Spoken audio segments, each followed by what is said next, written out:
Welcome into Studio A, Maria Trivelpiece, alongside Kyle Youmans for the All-American Edition women's basketball version. We're going to be rotating between the men's and the women's games back-to-back weeks. We did an all-encompassing episode last week. We hope you all tuned into that. This week, we're talking women's hoops, and it's an interesting week in women's hoops. Oh, it's always going to be an interesting week across the board in the American.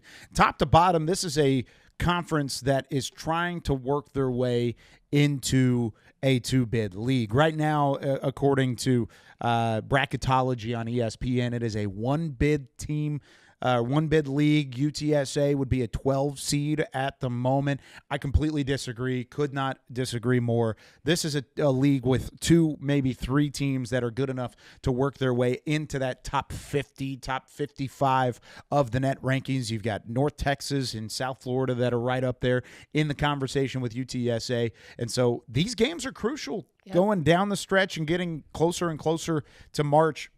You got to win the big games, and there are some big games on the horizon. Can't wait to talk about it. Yeah, we're going to touch on all of those big games, and you mentioned that we are going to hit the American Athletic Conference from top to bottom. So this is the standings, what they look like right now. Undefeated in conference play is UTSA. They're sitting at the top, and then you have a couple of those teams bunched in the middle. It looks like things will start to separate, right? We'll have the top half of the American and the bottom half. We're not there quite yet. There's a lot of in between right now, but sitting in that upper half, South Florida, Temple, North Texas, UTSA, and we're going to break down all of those teams today. Yeah, and it's kind of getting to the part of the season where you can kind of break them into tiers. So you can start looking at who are the real contenders to win it all, who are the teams that are going to start finding their way into contention, and who are going to put themselves in the best possible situation going into tournament time. Right now, it's UTSA, North Texas, Temple, South Florida. Those are the ones that I look at as contenders to win the regular season title, to do something special, possibly raise a banner by the time this regular season comes to a close. But don't count out teams like Rice and Tulane and Tulsa and UAB quite yet. Those are the mid-level teams that are trying to fight their way back into the fold. They're going to be good enough to steal some games. You've already seen a couple teams steal games. UAB beat South Florida. We'll talk about that game in a moment. North Texas fell to Tulane. I mean, that Green Wave team has shown some good things under a first-year head coach. So top to bottom, a team or a conference that has the talent to continue to contend, that at some point might end up beating each other, which is going to be a tough thing to maneuver in its own right. But let's start with the only team that has not been beaten quite yet. The UTSA RoadRunners, led by Karen Aston as the head coach and possibly the player of the year in the conference. Jordyn Jenkins has just been unstoppable. 7-0 in conference play. They've been just a go-to team from the beginning, and they're about to get into a really tough stretch, Maria, where we're going to find out what they're made of. But right now, they're made of nothing but gold down in San Antonio. I love that analogy. But yes, Karen Aston embodying everything that the American really is about. I think we hear Commissioner Tim Pernetti talk about that lunch pail, lunch bucket mentality. And Karen Aston just talks so much about that with her team showing up, playing gritty defense, and growth. I think that's one thing that you'll hear her talk about and her players talk about as well. They're constantly growing as a program, and it looks like they're right about where they want to be at this point in the season. Not only are they undefeated in conference play, they had a fantastic non-conference slate as well. That 9-game win streak is the best since 2008, 2009, and so she just has the RoadRunners in a position that is really good right now. No, and she's an experienced head coach. She's done a great job everywhere that she's ended up throughout her career. Of course, she coached at Charlotte, she coached at North Texas, she coached at Texas before taking the job at UTSA, and then made the jump from Conference USA into the American. And getting to talk with Karen Aston every year, you've kind of seen that confidence, no matter what the ebb and flow has been from a recruiting standpoint or a personnel standpoint or even the just changing landscape of collegiate athletics. She's been steady all the way through, and UTSA has the team to compete. It's not just Jenkins. They have other players like I'm blanking on the name already right here in front of me. I got you. Dara Udo. Yes, Damar Udo Allen, was the one I was Nina thinking De of. Leon Negron. Negron was a phenomenal Asia Proctor. player. Yes, they're all legitimate talents across the board. They've beaten teams like Wichita State, UAB, Tulsa, Rice, Memphis to start conference play. And they've done it in a balanced scenario. There you go. De Leon Negron is another player that's been great. Udo's been the X factor in the post. She's dynamic as a passer, which I think is great. She was on a top play a couple weeks ago about what she was able to do from a passing standpoint, down in the low block, turning around, hitting De Leon Negron on the perimeter and hitting an open three. But then you just got Jenkins. Jordyn Jenkins is the one that helps this thing out. The reason she's in this position is because of the patience and the commitment from Karen Aston. Aston recruited Jenkins 3 years ago out of USC, where she was the leading scorer for the Trojans. Came with a teammate at the time. They both made that transition to UTSA, and she's been a steady hand ever since. And despite some injury concerns at different points throughout Jenkins' career, Karen Aston remained true. She remained steady along the way with one of her best players, and that patience is now paying off because she's not only healthy, she's not only playing at a high level, she's playing the best basketball of her career. An all-around scorer. She can create, she can serve, she can continue to do everything she can on the offensive side of the ball at a high level. She's going to be the player of the year in the conference. We're going to clip this at the end of the year, if you're right, because I'm agreeing with you. At this point in time, Jordyn Jenkins is playing like the American Conference Player of the Year. I'll say right now, it's either going to be her or Tamisha Lankin. Those are the two. I like those choices for sure. And from North Texas, by the way. The thing with Jenkins for me is you mentioned Karen Aston just like believing in her, bringing her over. I think that patience is a huge factor because as a player, especially when you're dealing with injuries, I don't think people actually realize the difficulty of coming back from an injury, not only physically, but mentally as well, because you're doubting your ability to get back to where you were pre-injury. So you're personally doubting. It doesn't help if you have a coach that's maybe a little wishy-washy on your ability to get back on the court. Aston didn't do that. She believed in Jordyn Jenkins, which allowed Jordyn Jenkins to believe in herself, and now she has been phenomenal. And the thing is everybody knows she's really good, right? Yeah. So she's been able to handle the double team. She's been able to handle the pressure. Every single game, she's still stepping up and being successful and contributing to this RoadRunners team. And so I think that says a lot about her as a player and a person because she just has this ability to be good no matter what. They're an undefeated team. She's the best player right now on that undefeated team, and she's just handling that like, oh, another day at the office. No, every team now game plans against Jordyn Jenkins. That's plain and simple. You're going to get their best shot, their best defense, their best scheme to go and compete against her, and they still haven't been able to slow her down. And that's just part of it. And a part of that is creativity from the coaching standpoint. Karen Aston, I cannot give her enough credit. She is the straw that stirs the drink for UTSA. Maybe it's a margarita because they're down there on the Riverwalk and they've got the Tex-Mex surrounding them. She's the straw that stirs the margarita for Texas or UTSA right now down in San Antonio, Texas. Here's the thing, though. I mentioned those teams that they've beaten. Their next 4 games, starting this week, Tulsa, team that won the regular season sharing of a title last year. South Florida, preseason favorites in the American this year. Temple, who shared that regular season title last year and is currently tied for, or at least only one loss in conference play. And then North Texas, who's in second place in the conference right now and also shared the regular season title. Gauntlet.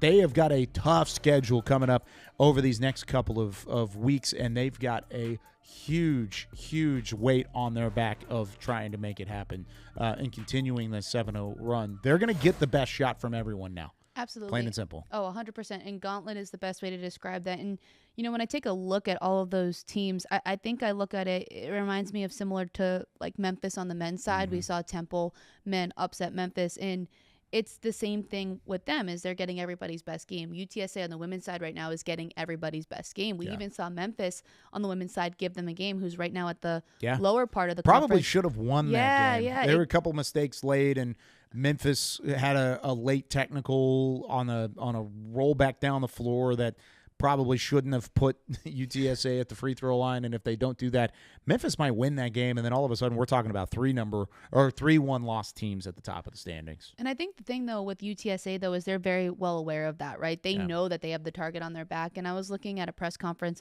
from Jordyn Jenkins, and she said, look, we knew that this was coming, right? We want to get to the tournament. That's what we're looking forward to. That's what we have to keep doing. That's what we have to keep. We just have to keep going in that direction. And so I think that they have their eye on that prize.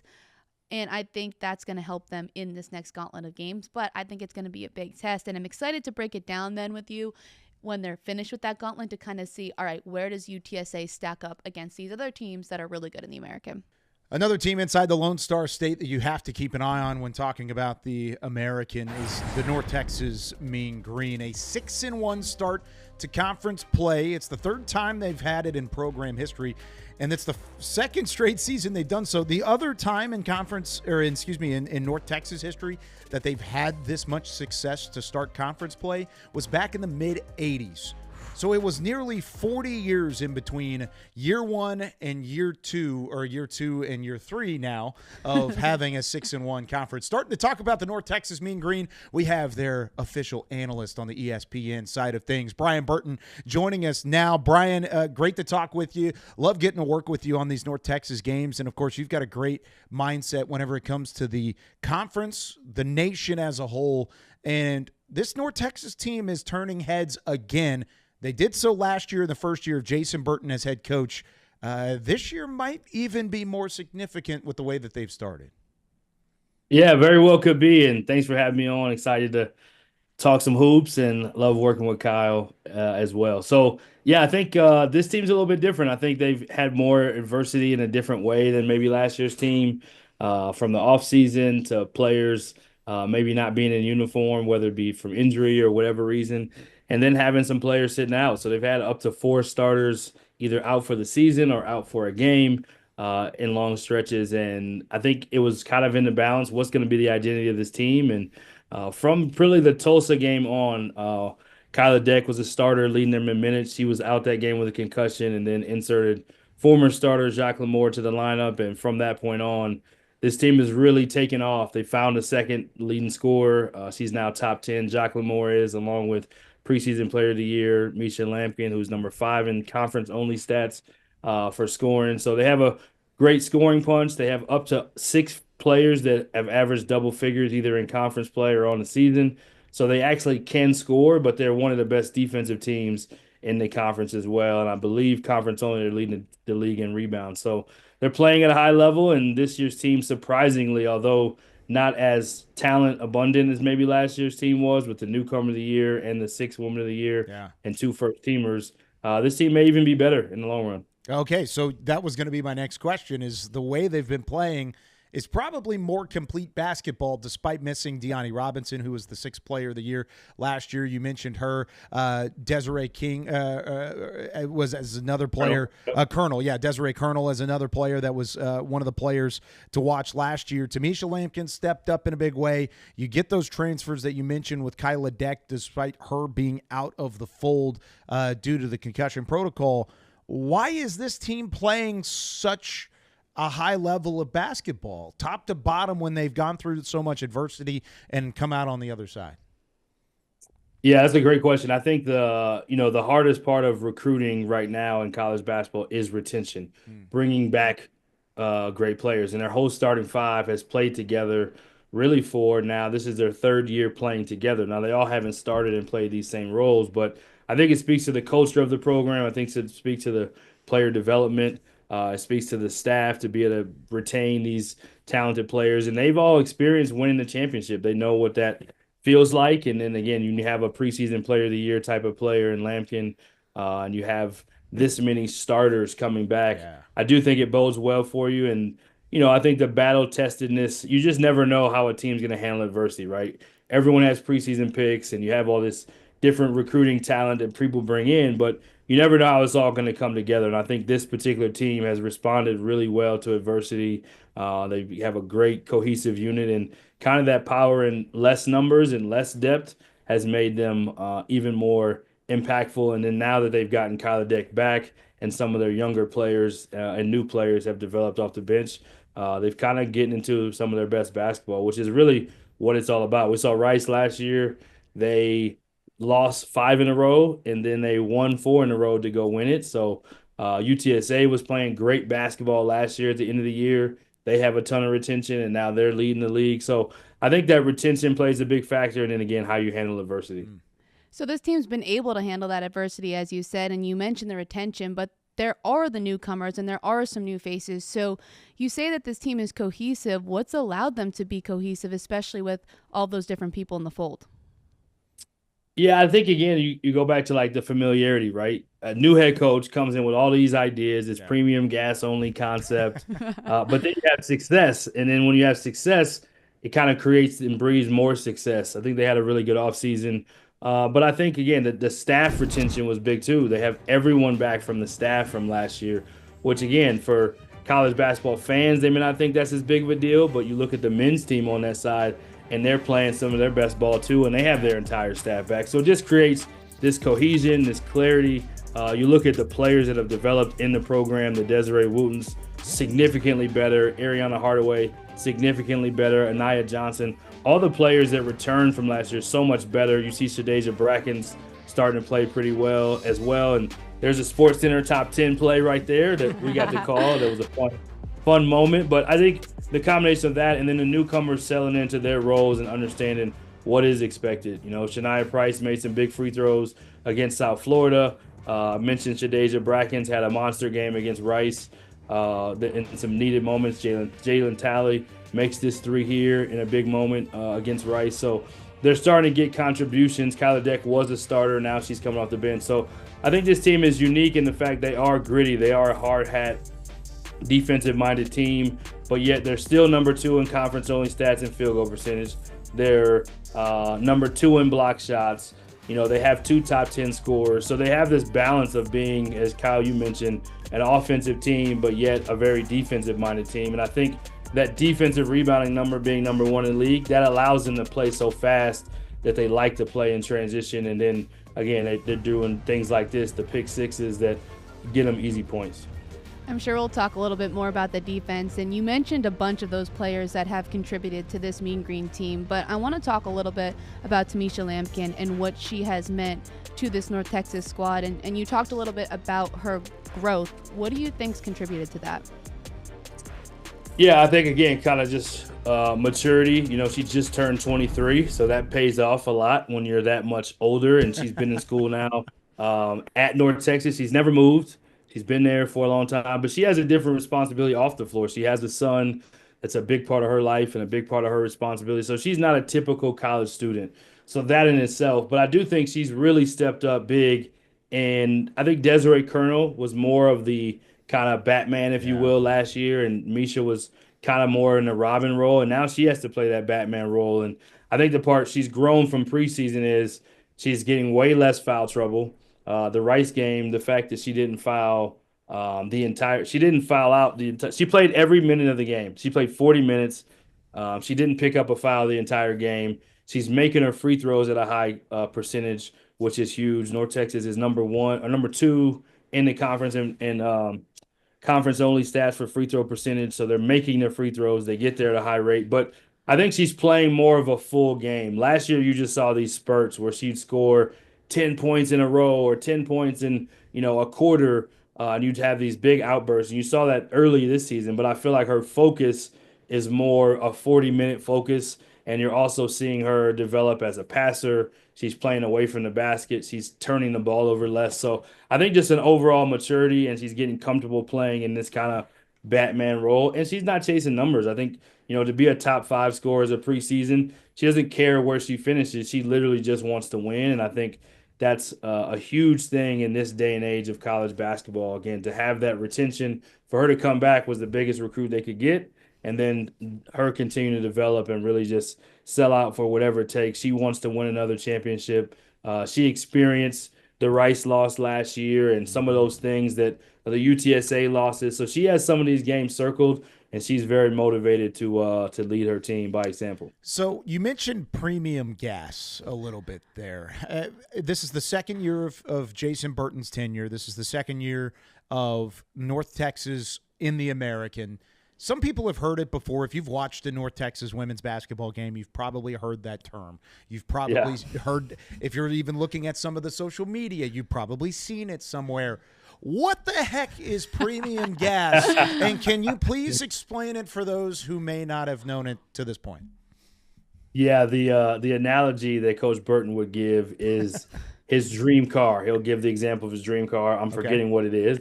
But he said, when I get my dream car, I'm only going to put premium gas in it. And it's a concept and a mindset that they've embodied on the court and off the court of we want to show up with our best, as our best, and treat ourselves and this program like it is that Maserati sports car or whatever the case may be, where you're showing up to be your best every single day. There's a high standard, there's a high expectation, and then on the court they want to play fast. They want to play with this effort that says like, hey, we're gassed up with the best possible fuel. We're thinking the best thoughts. We're the best cohesion we can be, and kind of a cool concept. He's definitely into the, all coaches are always trying to find a way to motivate their team, right? You look at whoever it may be. You look at Dion. You look at this person over here. Every coach has their own mantras that kind of that rally the players. And I think even the dog mentality change that they get after the game and the top dog,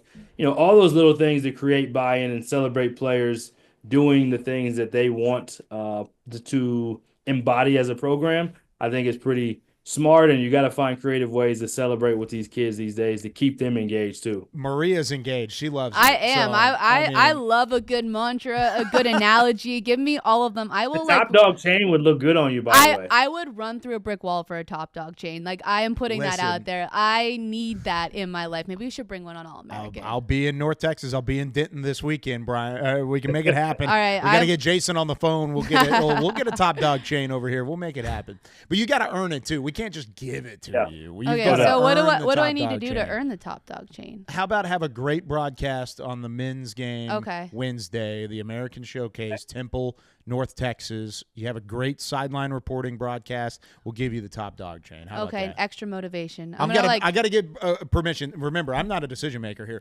Brian Burton is the decision maker here. Okay. So he's the decision maker. Jason's the decision maker. We got to get a consensus agreement that you deserve the top dog chain in order. It's almost like a dunk contest. We got like a judge panel. I like that. Yeah. So we'll give at the end of the day. We'll hold up a sign and we'll see what happens here. Okay. Are you down for that, Brian?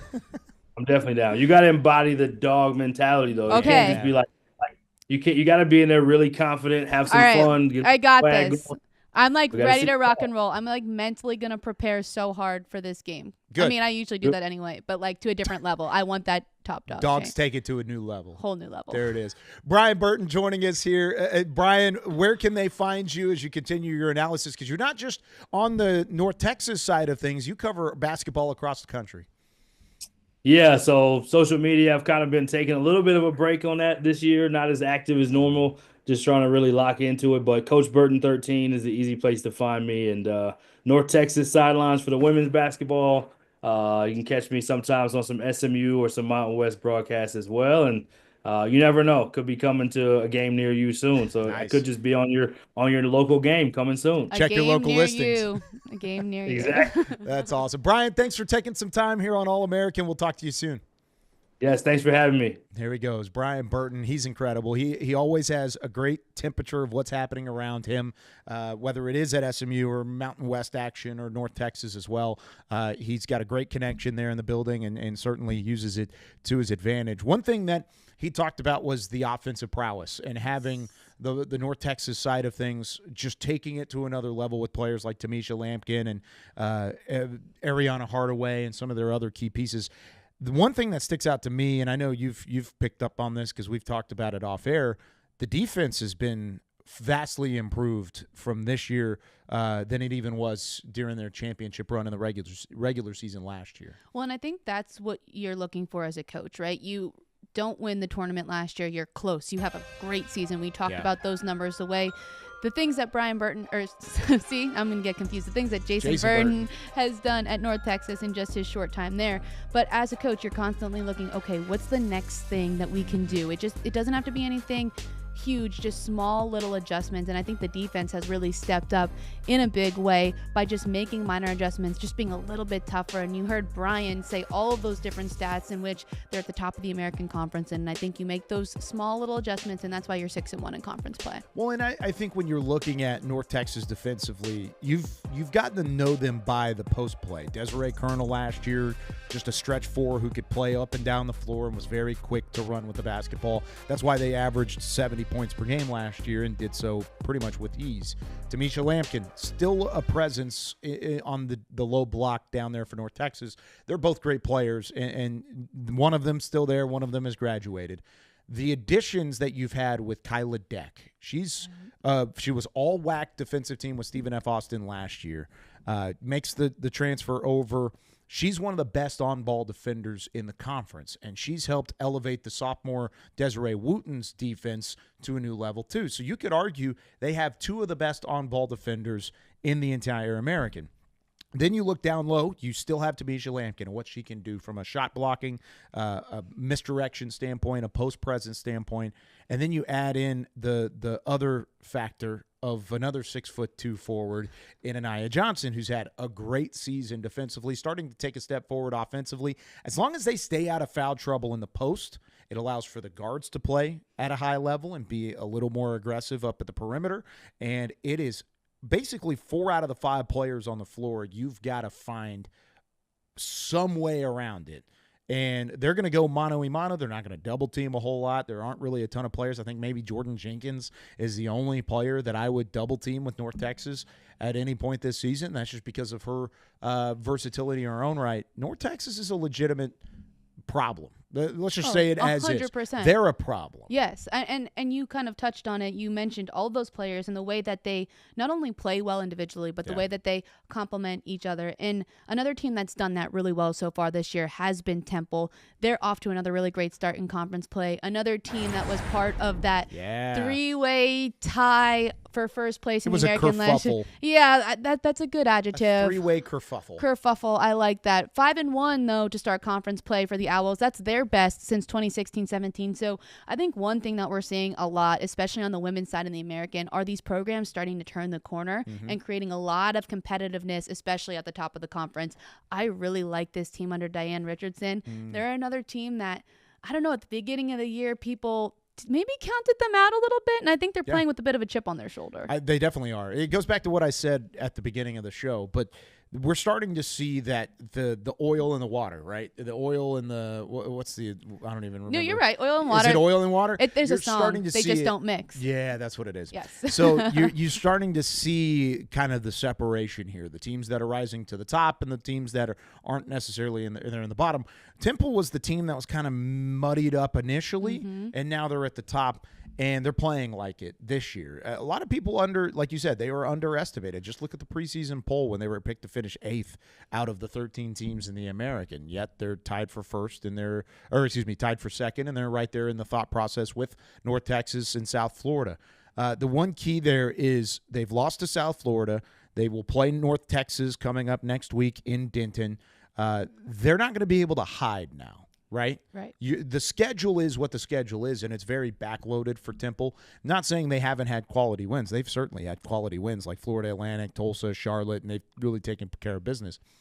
I'm worried about the depth. The depth of this team is a little bit spotty for me. You've got, and I haven't called a game of theirs yet, so forgive me if I mispronounce the name, Terriana. Is it Terriana Gray? Gary. Gary. So Terriana Gary is their go-to scorer. She's phenomenal. Probably going to be an all-conference honoree if I had to guess, and if she continues that play. Outside of Gary and then Turner, who's also playing at a high level, where do you get the scoring from? They only go to about 8 deep in their bench. They rotate a couple of those players. Those 8 are very good, and that's why they're winning games and they're 5-1 in conference play. But when they go up against these teams like North Texas, we just talked about the depth of the Mean Green, where they can go 10, 11 players deep and feel very confident about that. Against South Florida, where they go 10, 11 players deep and feel confident about it. Can Temple keep pace along the way? They've got the high-end talent to do it. I'm a little concerned about the depth, despite how good they've been so far, and I cannot take anything away from Coach Richardson. She's been fantastic. And remember, this is a program that had Don Staley roaming the sidelines for almost a decade in Philadelphia. They have a ton of talent, and they have a ton of tradition. I'm not underselling what they've done so far. I'm just looking ahead to see what they have next. And I'll agree with you, but also counter you in a little bit. Sure. I think the answer to your question is I think that they're going to generate that offense based off of their defense. If you watch them play, no, they're not in the top in a lot of different categories defensively, but the thing about them is they're very aggressive. They'll double a lot. They're not afraid to try to take some risks, and I think that's where we've seen some of their offense generate from. Yeah. And so I think the fact that you do have people like Terriana Gary, Tiara East has been playing well also. She's been able to score the basketball basketball. And so I think that they kind of have that, talking about what Commissioner Tim Pernetti calls the American, that lunch bucket mentality, like show up, do the hard work, do the grittiness. Does he call it a lunch bucket? Lunch pail. Lunch pail? Okay, I was like, about to say, I was like, what is a lunch bucket? Well, technically. That sounds a little more hardcore, so maybe I that's mean, accurate. like, I've called it a lunch bucket before. What did you pack when you would go to elementary school? I mean, like a lunch box or a lunch pail. Did you have a Vera Bradley one? Oh, absolutely. I know. Yeah. Me too. Nice, I had it in nice like two different patterns. Yeah. Absolutely. I don't know why we're talking about that. I don't think our younger audience would know what we're talking about with the Vera Bradley lunch boxes. But anyway, I digress. Temple is a lunch pail, Vera Bradley lunch box. Take it to school. They're tough. They're Temple tough. That's their. You just said they carry Vera Bradley. I don't even know that's how you say it. Only the coolest girls in school carried Vera Bradley. Temple is one of the coolest girls in school, for sure. Yeah, no doubt. Yeah, exactly. Anyway. Continue. I digress.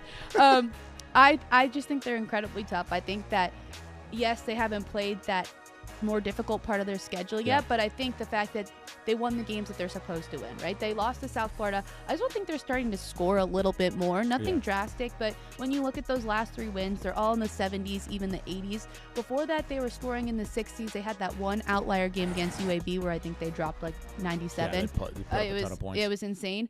So I think that there's some promise here for this Temple Owls team, and they're winning games. No, they haven't played the top part of the conference yet, but they're in that top part of the conference. So I expect them to do well, but I think it comes from playing some tenacious defense with their lunch buckets, pails, whatever you want to call them. And this is a huge compliment to Temple because, and I hate to bring up North Texas for like the 3rd time already in the show, but they remind me of the North Texas men's team a little bit with the way that they slow the pace of the game down. They are toward the bottom half of the country in terms of possessions and tempo, and they're okay with that. They love that. They want to take time away from the shot clock. They want to roll with every possession and make every possession more valuable because they do believe in their defense. They believe in the turnover ability and winning the turnover margin and having they have the best ability. Turnover margin in the conference. That doesn't surprise me. Yeah. The way that they are able to do, and you can see it on film, they run out of the half court and they continuously pester you on defense. That turns into their offense, like you said, and at times it will allow them to score 70 points or 75 points or even the 90 that they put up against UAB. But for the most part, they're happy settling in the mid-60s. As long as their opponent's in the 50s. Yeah. And that's kind of where they're headed, is they want to continue to take the air out of the basketball, continue. They don't have a ton of rotation. Like I said, they've got about 8 players total.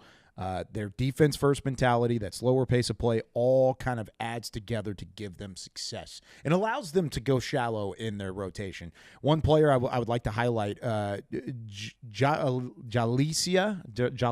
Molina. Again, I haven't called a game of theirs yet. Steady hand down low. Forward player. 6'2". She's basically a double machine. She's right around a double per game this season, right? Yeah, she's been very, very good for them. And I mentioned how Gary and Turner are kind of the go-to players. Molina is that X factor for me. If she can stretch the floor, if she can run the ball out of the high post like they've used her from a general sense throughout the season, Jalisa Molina is going to play at a very high level, and this is a Temple team that I think will go as Molina will allow them to. Yeah, I mean, you look at her numbers against Charlotte.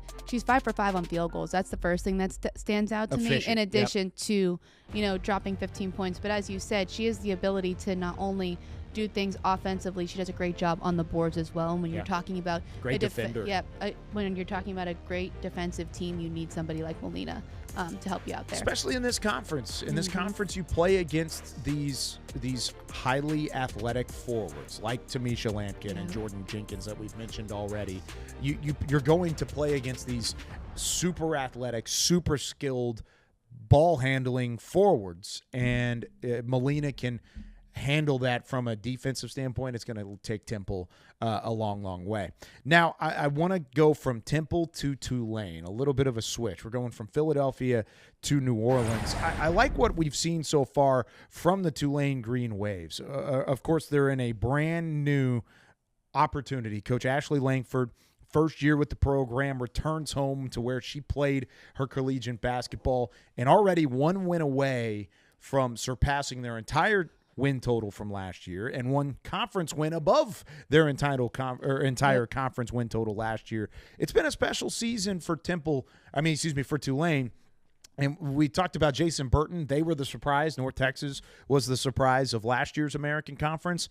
Tulane is the surprise of this year's. Well, I think it's always so special when you have a coach come back to their alma mater. It's different, right? It is. Yeah. It really is. Like, I think about just when I've gotten to call games at my alma mater, and that's just something that's really special for me. So I can't even imagine getting to represent the university that built you, that made you, and that's something that Ashley Langford talked about. She was a great player, too. Oh, my goodness. She was fantastic. Yeah. And all conference, yeah, right? Yeah. Scholar Athlete of the Year as a senior. So she definitely had an impact while she was there. And I just think that was one thing that she talked about, too, when she got the job. She said that Tulane's always had a special place in her heart and that it's meant so much to her as a person and her development. And so when you have that little extra added why, you know that there's going to be something brewing there in New Orleans. And she's already started it. It's her first year, and we've talked about the success that team has had. And I think the cool thing about it is she's kind of taken players from the transfer portal brought with her from Stony Brook. And so you have those players starting to make an impact. And then you have players that were already at Tulane that are starting to score as well. And so you have 5 players averaging in double figures. And I think when you have that combination, it makes for a pretty good roster for the Green Wave. The thought process, too, when you do return home is you know what the type of player you're going to get is, right? Yep. You know the limitations, you know the pros, the cons, what you're getting walking in the door. Because even when you graduate and you go on and you have a coaching career at places like Stony Brook where Langford started her career, you still kind of keep tabs, keep an eye on what is Tulane doing, what is my alma mater doing. You always do that. And so you kind of know what you're getting yourself into. So like you talked about, bringing a player along like Pittman, who's leading the way in scoring right now for Tulane. You bring in a number of players who have these, maybe the starts and the experience and the play, not the high numbers, because a lot of those players that are experienced and have unbelievable numbers are probably going to go to another spot other than Tulane. Right. But she knows that she can get high-level, high-disciplined players to come in and put up some scoring. And that's why you see stats like this where you have 5 different players averaging in double figures. Plus, they want to get up and down the floor. They like to run the ball down the floor and put up points. They've done so throughout the year. The most impressive win of their entire season for me was the way they dominated North Texas. Right. They were up by 20 points at the break almost. They were up 18 at the break. North Texas comes storming back. The Mean Green take a 5-point advantage halfway through that fourth quarter, and then Tulane just shuts it down. Just said, nope, never mind. We're going to protect home court. They've had some ups and downs. They've had that win against North Texas, super impressive win. But then you fall to teams like East Carolina and Memphis, probably games you should win based off of the way you've started your conference slate. So the jury is still out on this Tulane team, but they're talented and they've got the coaching to do it. Here's a couple things, too, for me that really stand out about this team is the experience on it. So Kendall Sneed is the outlier. She's a freshman, and she's been phenomenal, right? Averaging in double figures. But you have somebody like Kyron Whittington, who's been at Tulane for a bit now, and then you bring over with you just some of those other players from Stony Brook that we mentioned. Sharice Pittman, I think this is her sixth year playing college basketball. Victoria Keenan as well. She was at Seton Hall and then at Stony Brook with Langford. And so you have that experience. So when you talk about, Kyle, that North Texas game where they just shut things down when North Texas came back, that's veteranship to me, right? Yeah. That's when you've been in that situation before and you don't crumble. So I think if they can get more consistent and those veterans can lead the way, I like what the Green Wave has to offer. So I think they're right on the cusp of it. But again, it's a first-year head coach, and there are some young players, and there are still trying to gel, and that's where those losses to Memphis or East Carolina come from. But I don't know. I think if they can play like they did against North Texas and lean on some of that experience and keep building under Langford, something exciting might be happening down there in New Orleans. Yeah, I think they're kind of the start of the next tier team for me. I think the front runners in this conference are UTSA. Of course, they're undefeated. South Florida still, I don't want to count out the Bulls, even though they have their 2 losses. And then I would probably put Temple and North Texas in there too. Those are kind of the 4 front runners right now. Tulane is right there on the cusp. They're not far outside of that top 4, in my opinion. They're currently 5th in the standings, so that's about right. But they were picked to finish 10th in the standings. So exactly. They're overachieving right now. They're going to go through some tough stretches. They've got to get a couple of those teams. I know the teams that they've beaten already, they've got to turn around and get them at home later in the campaign. I know what are some of the teams they play late at home? Tulsa, they got to play on the road. They've got to play Temple at home, UTSA at home. South Florida is their next matchup coming up this week. So there's a lot of back and forth that you're going to have to continue to win if you're this Tulane team, and they've done a good job of doing so far. Yeah, and another team that showed out a little bit this week, you mentioned South Florida losing to UAB. Yeah. So we're talking a little bit about Tulane and how they're right on the cusp, and UAB, we're not really sure where they're falling yet, but they go 1-1 this week. They beat South Florida in Tampa, and they lose to the only team that's undefeated in conference play in UTSA. Lost by 10 to UTSA, and that was a game, again, I know we've already talked about UTSA, but Jordyn Jenkins put up 21 points and hit half of her shots from the field, and it was just kind of a big game. But the way that they beat South Florida was coming off of a loss, their first conference loss against North Texas on the road. They go back home to the Yuengling Center, and you kind of thought UAB would be the punching bag at that point. Yeah. Not the case. USF jumped out quick. The South Florida Bulls had 19 points in the first quarter. UAB answered back almost immediately, outscored them in the second and the third to really open up the lead, and then held off a late charge from the Bulls, no pun intended. But we mentioned the high-end talent of some of these teams and the front runners and the starters. They have that. They have Jade Weathersby, who's been around for quite some time, kind of a family-oriented thought process. Her sister, I believe, played for UAB a couple years ago and had a great career. They've got Journey Armstead, who had 16 points and 4 rebounds in that win against South Florida. But then they've got the deep bench mentality. Alicia Carter was tremendous. Hit 4 threes, had 5 assists, 4 rebounds, and 16 points in that win against South Florida. They don't win that game without Carter and what she brought from a catalyst standpoint off the bench. She ended up playing 28 minutes off the bench and was just top-notch. Sarah Burschers, who has also had a great career with UAB, didn't have her best game, only played in 6 minutes throughout that game. And then you had Carter come in and just lit it up. And that's the type of game that this Blazers team needed. Yeah, and it's all about who's going to step up when somebody else doesn't have it. And so you see that play out for UAB. And when you're talking about depth, just getting more people involved and getting people off the bench to come in and have a hot hand and then playing to that hot hand as well.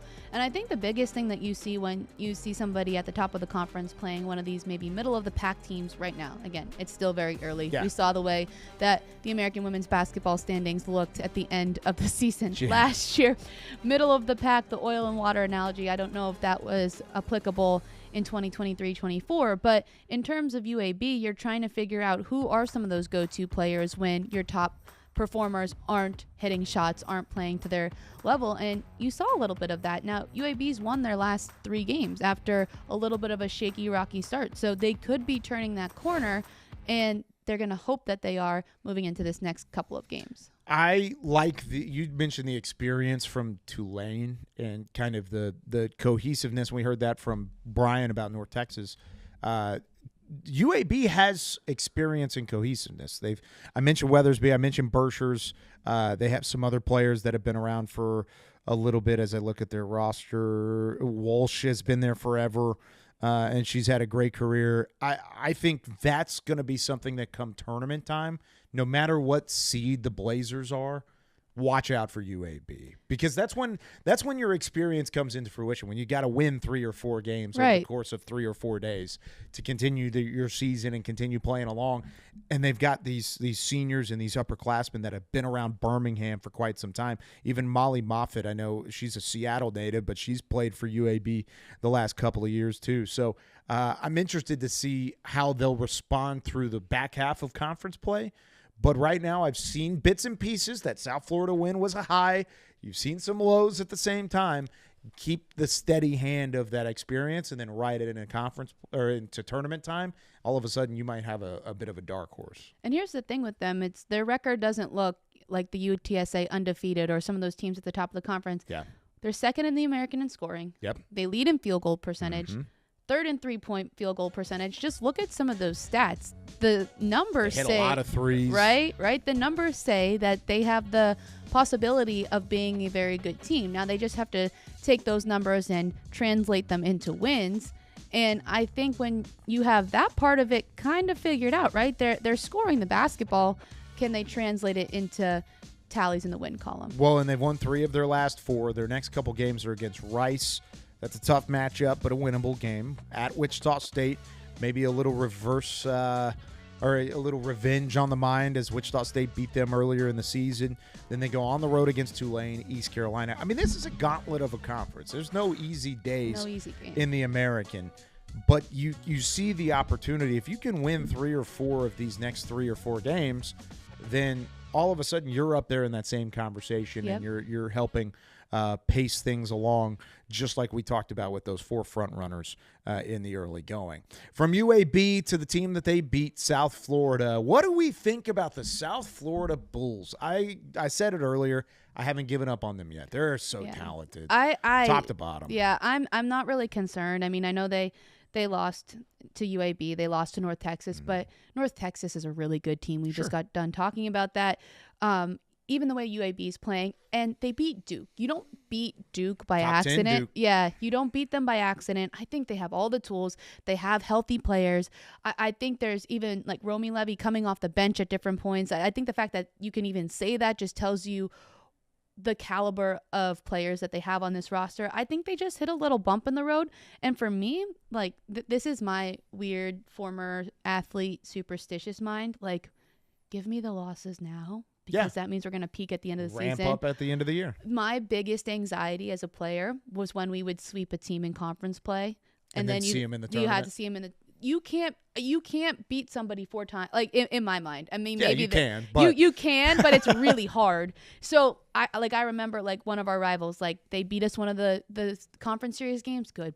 Love it. That gives me, I don't want to go undefeated in conference play. I mean, I feel like all coaches are sitting here listening to me like I'm a psychopath. Yeah, I'm thinking the same thing. I want to win every game. I mean, I want to win every game too, but I'm just saying it worked for me. Like, conference championship wise, it all panned out, so I think I'm gonna stick with my theory. You got the jewelry to show I got 4 rings to prove it. It's fine. So I'm gonna stick with my mentality on that one. And softball's a little bit different than basketball. There's a lot more games you play. So again, maybe this isn't a great comparison. Again, I'm getting on another tangent. But to go back to your question about South Florida, I'm not worried about them. I think they're one of the best teams in the conference. I think they have some of the best individual players in this league, and I think that they're going to be just fine. They just have to figure out how to get consistent again. Their guard play is next level. They've got some crazy good guard play. They've got scorers all over the floor. Sammy Puisis is as good of a three-point shooter as you'll see in the country right now. I mean, she's just electric from downtown. I like what they've seen, or what we've seen from Victoria Blazik throughout the year at times. She's been good. What they don't have is that post presence, where, I mean, you've got some, even their 4s and their forwards can continue to run the floor, and they get up and down, and they're really quick and really athletic. Brito being one of them, Blazik the second one, and then you mentioned Levy, preseason co-player of the year, hasn't had the year that she's anticipated, but most of that's because she's come off the bench and provided a spark off the bench for Coach Fernandez. So when I look at South Florida, I look at a team, like you said, made up of really good individuals. I don't see the team basketball every night. I see it at times. I see it whenever they beat Duke. I see it whenever they're challenging some of these other teams along the way. I don't see it all the time. And in a conference like this, we just ran through the schedule. If you're going to beat UAB, if you're going to beat North Texas, if you're going to beat Temple and Tulane and East Carolina and UTSA, you got to be perfect. And right now they're not. Will they click at the right time? Kind of to go along with your point, I think they will. And because of that talent and because of their shooting, I think when the tournament comes around, you got to look out for South Florida. Right now in this stretch, they've got to settle down. They got to settle down. There's a lot of times where they're out of rhythm on the offensive end. They're trying to do too much. There's too much ball movement. There's too much weaving. They love that perimeter post-to-post play where they're running in the high post and they're trying to wait for somebody to get lost in the shuffle defensively. Teams have picked up on that. You got to get creative offensively and start to run these sets in a more efficient manner. And then you'll start to see the Bulls start to resurge. They've got the tough schedule at Tulane, at East Carolina, and then they get 2 at home against UTSA and North Texas. Bang, bang. Talk about a gauntlet. Literally, if you could write a worse gauntlet, I don't think you could at this point in where those teams are, especially on the road. And then, okay, you're home against the 2 best teams in the league right now. Yeah, and I think that's got to be a go-to mentality for South Florida. They got to go hard at feeding their go-to players, their go-to scorers. And you got to get in there and have some success on the road. You got to have some success at home, and then keep on rocking from that point forward. So it's a tough matchup on the horizon. But South Florida, I think, as we outlined, they're super talented, top to bottom. I'm not super worried about what they're going to bring to the table. All right, South Florida to Tulsa. Next team up. Another one of the teams that finished tied in the American regular season last year. When I'm talking about South Florida and North Texas and Temple, I left out Tulsa as a true contender in the conference right now. And that's just because of some of the lapses. It seems like when they don't shoot the ball well, that's when I have some questions. Right. They've got to shoot the ball well. Yeah. And I think one of the interesting numbers that we looked at is 5 of 6 of their American games have been decided by 9 points or less, right? So that's why we're not putting them at their 8 games decided by 9 or less, 5 of 6 in conference play. But I think when we're not putting them at this moment in that top part of the oil and water analogy. Separation, because we're unsure, but they're right there. They're right on the cusp. And I think, as you're saying, if they can shoot the ball a little bit better, and here's my thing, it's not only can you shoot the basketball a little bit better, and those are the games that you're going to win, those games when you're not shooting the ball well, how are you going to compensate for that? Are you going to play a little bit tougher defense? Are you going to are you going to steal the basketball and create more points in that aspect? Are you going to just do the little things, maybe get some hard-fought layups, figure out how to drive the lane a little bit more, get fouled, different things like that? Because this is a game of averages, and the thing is some days you can be the best shooter in the country and you can go 0 for one night, and there's just nothing that you can really do about it. And so I think it's less for me, to your point, of they're good when they shoot the basketball. For me, it's what are you going to do when you don't shoot the basketball well? Yeah, and their rebounding hasn't helped them out a ton. They're negative in the rebounding margin. Their field goal percentage doesn't look bad on paper. They're shooting an even 40% from the field, but they're allowing their opponents to hit 39%. So it's not really that much of a discrepancy one way or the other. And Tulsa kind of reminds me of that Rice team from last year. A little bit of that Rice team, because you have the high-end, all-conference-esque type of talent with Delaney Crawford. She's incredible. She's a great player. Been great.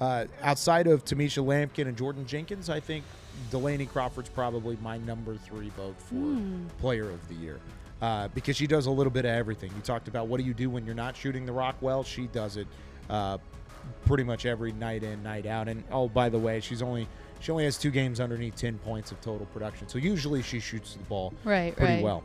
Super creative scorer, overall competitor. Got to see her up close and personal a couple weeks ago, and she just does not quit. She has got a high motor, high mentality, and a great shooting stroke too. Crawford is an elite player.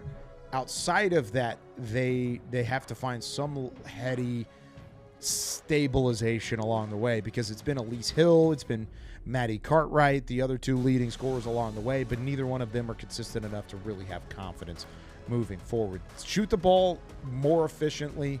I think they'll have a better opportunity. I feel this is tough for me, because I think they're a good team. I do. Well, here, I'm going to point this out to you. Give me an opportunity. Those three losses, UTSA, Temple, North Texas. top-notch teams. Yeah, so when we're talking about the gauntlet that South Florida's about to face, or we talked about other teams who haven't faced those Even top... UTSA, yes, they're about to face those teams too. Exactly. So, and they've lost those games by small margins. And so I don't think that their record is indicative of the kind of team that they are. I think that they are better than we think they are. They've won the games that they're supposed to win. They've beat Charlotte. They've beaten Florida Atlantic. They've beat those teams that are on that cusp. So they're right in the middle of our oil and water split. You're making me feel a little better about this. Yeah. I like what their team has, top to bottom. I think they've got some depth. They rotate well. They just don't rebound very well, and they don't shoot the ball consistently. Let's say it that way. There are some games where they just light it up. Yeah, and the thing is, despite all of that, they're still in games, and their losses are to the top teams in the conference that we just got saying we're so complete teams, have played really well all season, are playing some of their best basketball, and so they're winning the games that they're supposed to win, and they're coming close to the games that they maybe could win, should win. So should be up there, yeah. Jury's still out on it, but I'm not counting the Golden Hurricane out just yet. Where South Florida and North Texas and UTSA have won their games, Tulsa has not. Exactly. That's where the Tulsa's going to take discrepancy. a step forward. Yep. Is at that point. When tournament time, again, they're going to be dangerous. I can't say everybody's going to be dangerous, but they are. Kyle's like, everybody will Watch out. It's I mean, tournament time. Listen, Anything can happen. Listen, I mean, you it's know, true. it really is. Last year showed it. Last year showed it. It's, I mean, not only just in the conference tournament, but it's literally called March Madness for a reason. It is madness. You know, it's complete madness, and we love it. I think Tulsa, I mean, they're right there in that middle group with Tulane, that are two teams that are good enough to be in the top tier but just haven't done it yet. Yep. That's kind of where I'm at. And I think there's a chance that one of those teams from the top get bumped down, whether that's UTSA or It's Temple early. or North Texas. We don't know yet. Those teams are going to shuffle around can and happen. kind of happen from there forward. Yep. Speaking of, we've got a big schedule on the horizon. Lots of great games over the next few weeks in the American as we take a look at some of our notable matchups coming up. And Tulsa's got a couple big ones. Speaking of opportunities, you got the Tulsa UTSA matchup coming up on Wednesday. And then Saturday, they take on Memphis at home. So lots on the line for the Tulsa Golden Hurricane. What are the other games you want to look at here? I like that Temple Tulane game. That's a big game. That's a big game because I think that's going to tell us a lot about both of those teams. I think that Tulane has an opportunity to say, yep, we're in that top half, and Temple needs to just prove like, yep, we're in the top half and we deserve to be here. That one, I have that one circled in addition to the ones that you mentioned, and there's even more games on this second page. And here I'm looking at that Temple North Texas, of course. And I'm saying a lot of Temple games, but it's just the other Temple's the dark horse of this. They of this whole are, thing. they are, and they're playing some of those other top teams that we talked about. So I have a lot of those circled. All the Temple games on this page too, North Texas and UTSA, because I want to be convinced on those teams as well. You know, I think I'm convinced. Jordyn Jenkins, as we talked about, fantastic. North Texas, one of their best seasons again this year, but how do they fare against those other teams that are having really good years as well? We got to wait a little bit because they only play once, and it's down in San Antonio. But right now, the game that I would have circled as the game of the year on the women's side, North Texas in UTSA. Yeah. That's the game of the year. These two are going to decide whether or not that reigns true because I think Temple will beat one of those two teams. Yeah. We'll see which one it ends up being. But right now, as it sits today, as we record here inside Studio A, I would say North Texas at UTSA is the game of the year. And we'll have a couple weeks up until that point, so we'll break it down as we get there closer. But speaking of one of the go-to players from UTSA, we've mentioned Jordyn Jenkins a lot. Right now, she's the best player in the conference, and you had the chance to catch up with her earlier this week. Just recognizes where everybody's supposed to go. Such a maestro with the basketball in her hands. Oh, my goodness, they're on fire now. Jordyn Jenkins. The maestro with the basketball is, I believe, what they just called you, Jordyn. Welcome to All-American. Again, this is Jordyn Jenkins from UTSA. We're so excited that you're here. Thank you for having me. I'm excited. We're going to talk a little bit about you. You are currently the leading scorer in the American Athletic Conference. But before we get to your individual accolades, let's talk a little bit about this UTSA team. You're undefeated in conference play, one of your best starts since 2008-2009. So what has been working well for your RoadRunners? I think we've just grown a lot since I've come here as a player, and all of our young kids are now upperclassmen. So, I think there's just been a lot of growth and a lot of commitment to the program to get where we are now. It's taken a few years to get here, but a lot of growth and hard work. You've definitely seen that growth play out. And as you said, those younger kids getting older each and every year. What do you think it is, though, about this team that has helped you grow so efficiently? Because sometimes people are in places for a long period of time and nothing really happens, but things seem to finally be clicking for you. Yeah, I think mainly our coaching staff has been a huge help to keeping this dream becoming a reality. Karen Aston has been so adamant on how good we could possibly be. So, it's just a lot of positive, things that she puts into our brains to allow us to be the best that we can be. And it's also, our team camaraderie, and we have a lot of chemistry on and off the court. So it helps out. You mentioned Karen Aston. She certainly has been fun to watch coach you and your team. I've listened to a couple of her press conferences, and the one thing that really sticks out to me is just the way that she describes the tenacity of your team and the way that she calls people to come to your games because she says that you're exciting to watch. What has it been like playing for her? She's the reason why I'm here, and she's the reason why I made the decision to come here, because I believed in what she believed in, and I knew that I could be the best person I could be here. And yeah, I mean, she's the reason why I've become a better player on the court. And, she's been making me go to different spots and just trying to help the team out in, different ways since I am such a bit of a problem on the court. So yeah, she's just the best. You're definitely a bit of a problem for opposing teams. As we already said, you're leading the American in scoring. What do you think it is about this year that has helped you elevate your game? I would say just, getting in the gym a lot in the off season and, trying to develop a mid-range jumper. That's one of the hardest ways to score is getting in the mid-range and getting into the paint and pulling up. So I've just been trying to work on my pull-up and my shot just to really draw defense out and, just also get my teammates open for opportunity as well. Yeah, I think you've done a really great job of that. You mentioned the way that you're able to score in so many different ways and also getting your teammates open. Now, you have a little bit of a target on your back individually because of the way that you've been scoring the basketball. So how much of responsibility do you feel to your team to be able to still perform despite having, people target you a bit more?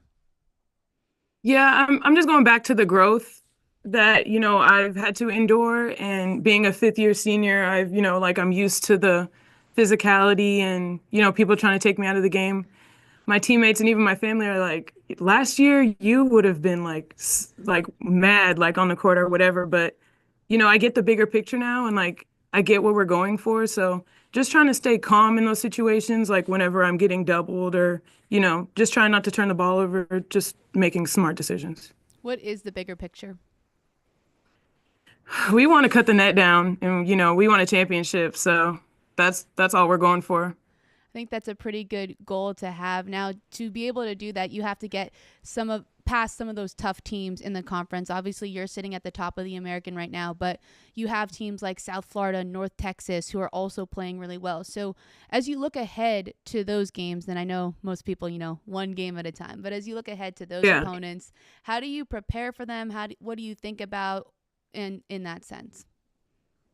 Well, I am a one game at a time kind of person, especially because of, we're being undefeated right now. So it's just important to just keep your head and know that you have to win that specific game that day. But yeah, I know that we still have, like you said, North Texas, Temple, South Florida, and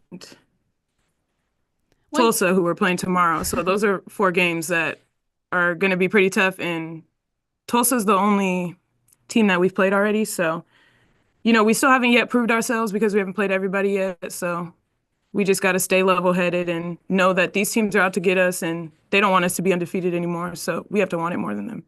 Absolutely. And one more quick question before we let you go. One thing that Karen Aston has talked a lot about was playing at home and getting people to come and watch you. So what would your cry to UTSA fans or people in the area be? Why should they come watch the RoadRunners play at home this season? They should come and watch us play because we've been doing such a good job so far this season. I know we're really entertaining to watch. This team has a lot of chemistry that we have fun on the court. So I know that, everyone else will enjoy it. So just come see something that is all about greatness. I know we've been enjoying watching from afar. Hopefully we'll get to San Antonio to see a game in person.